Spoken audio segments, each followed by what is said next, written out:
Hi, my name is Corey Zupo, and I'm your instructor for Tech 3030 at Bowling Green State University. I am a PhD student in the Technology Management Program at Indiana State. My specialization is HRD and Industrial Training, and Bowling Green is my home school, and I am also a doctoral fellow at Bowling Green, where they pay me to teach and do research. It's just quite an honor. That's a very good thing.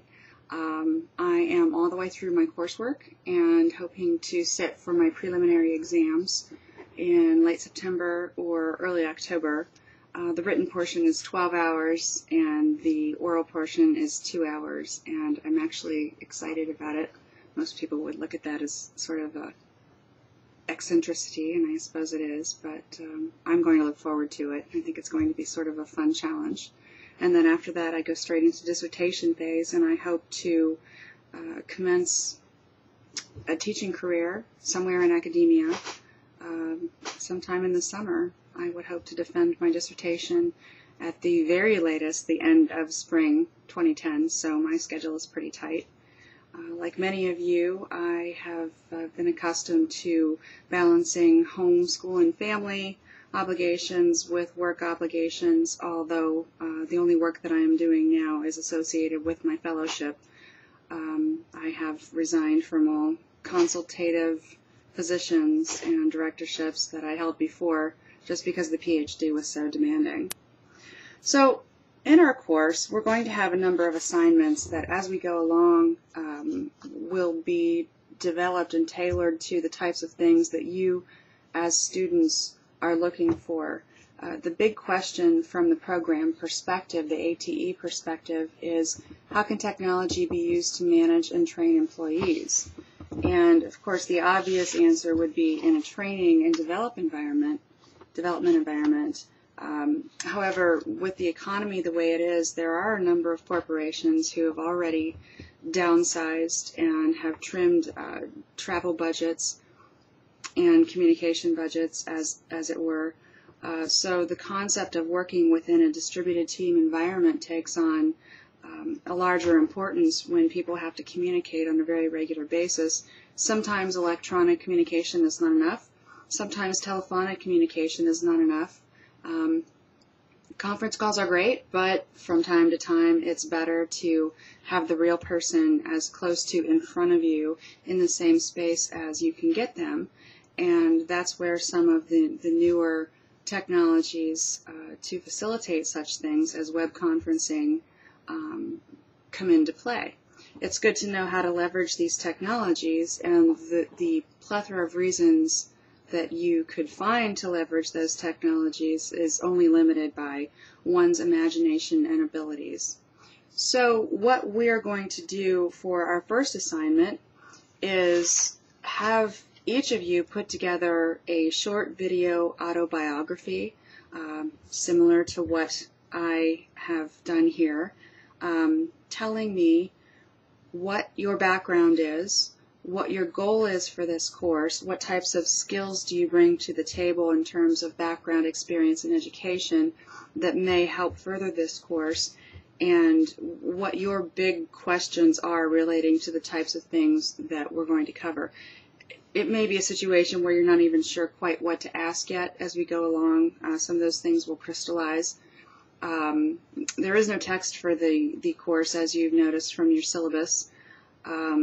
Periodically I'll be giving you some bits of information, readings, videos, reports, whatever the case is, that will help you achieve the goals that you have told us about in your bio, so that we can make sure that this course satisfies current industry needs as you perceive them as the student. So your video autobiography is going to be about 2-3 minutes long. There are a number of different ways you can do this. You could simply fire up your webcam, like I have done, and save the file and upload it to YouTube, and then provide a link to that. The specific instructions as to where to post the assignment will be on the discussion board under the assignments tab for week 1.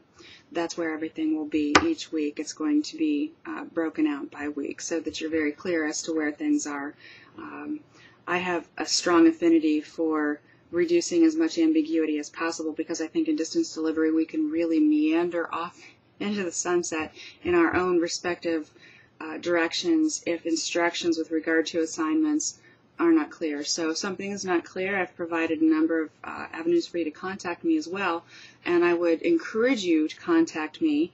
I will be developing office hours via Skype. I will post those, and of course anybody can Skype me during those office hours.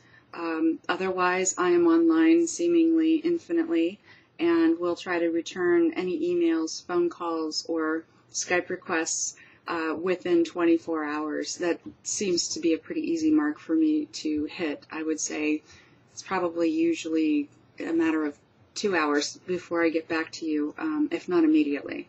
I do like to fire things off immediately if I know the answer. If I have to go chase something down for you, it may take a little longer. The point is communicate. Throughout the whole course, everything that we do is based upon good communication. So there's no substitute for just checking perceptions to make sure that you're on the right page. Communicating with your peers, communicating with me, sharing information is an important thing as well. So this is also something that I suppose would come out in your autobiography as to what you bring to the table. My philosophy in life is to surround myself with people who know things. It's been a really good approach, actually, because I don't have to be the SME or subject matter expert in every single topic that I encounter. I merely have to understand broadly how it functions conceptually and who to go to for that subject matter expertise. And it's a plan that's worked out well so far. Perhaps that could help you if you don't already follow that philosophy. Again, the assignments will be refined as we go along. I'm a big believer in minimizing busy work. I don't do busy work. I hate busy work as a student. I always have. And as an instructor, I think it would be even worse, so I've always avoided it. If you think it's busy work and you know you're not putting your whole motivational self into your work, clearly that's going to show through on the finished product, and it's going to bore me to tears when I read it. So we're going to do things that I feel will provide you with workable products that you could take in a portfolio scenario to an employer and say, I have demonstrated this competency, here is the finished product. It's probably something that I did 6 months, 9 months back, but you can see what I am capable of, and further you can see from the rest of my resume or vita or whatever it is that you present them with that my skill sets have evolved and that I bring this valuable thing to the table. Big believer in walking away with something tangible that will benefit you from the employment standpoint.